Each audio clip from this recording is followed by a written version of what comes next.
On écoute. Toutefois, je dois clarifier que le gouvernement n'envisage pas de dialogue avec les groupes armés terroristes, sans foi ni loi, qui portent la responsabilité des événements tragiques que vivent nos populations depuis des années.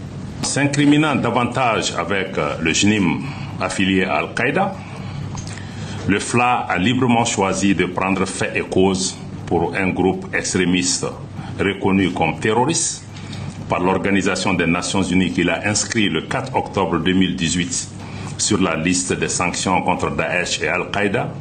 Le Mali ne reculera pas. Ne reculera pas dans sa détermination à éradiquer le terrorisme de notre territoire, de l'espace de l'AES, avec le concours du Burkina Faso, du Niger et d'autres partenaires, notamment la Fédération de Russie, dont je tiens à saluer l'action à nos côtés. Quelles que soient les circonstances, aucun Malien, aucun chef d'État, aucun gouvernement ne cédera une once de notre territoire. Cela confirme à nouveau que le terrorisme au Sahel est politique. Il s'agit aussi d'une guerre informationnelle dans laquelle s'entremêlent la désinformation, la manipulation, l'apologie du terrorisme et même, nous allons plus loin, de blanchiment du terrorisme. C'est pourtant très clair. Tout est politique. Mais le Mali ne négociera jamais avec les terreaux. Ceux qui passent leur temps à faire croire que le gouvernement malien négocie avec les groupes terreaux vous plongent dans une propagande totale.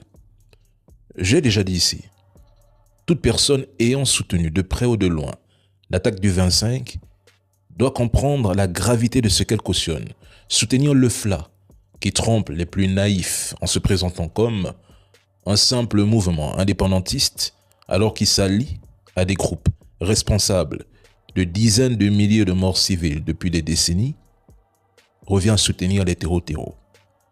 Vous êtes des terreaux. Et sachez une chose, la terre a une mémoire.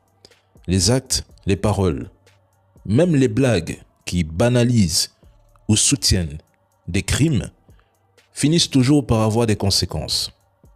Le mal que certains souhaitent au Mali, Burkina ou Niger va un jour se retourner contre eux, parfois même dans leur propre vie. Les conséquences ne sont pas toujours collectives. Elles peuvent aussi être individuelles. Je dis cela sans plus. Le temps reste le seul juge. L'AES restera digne, souveraine et déterminée à mettre hors d'état de nuire ceux que nous considérons comme des traîtres à la nation.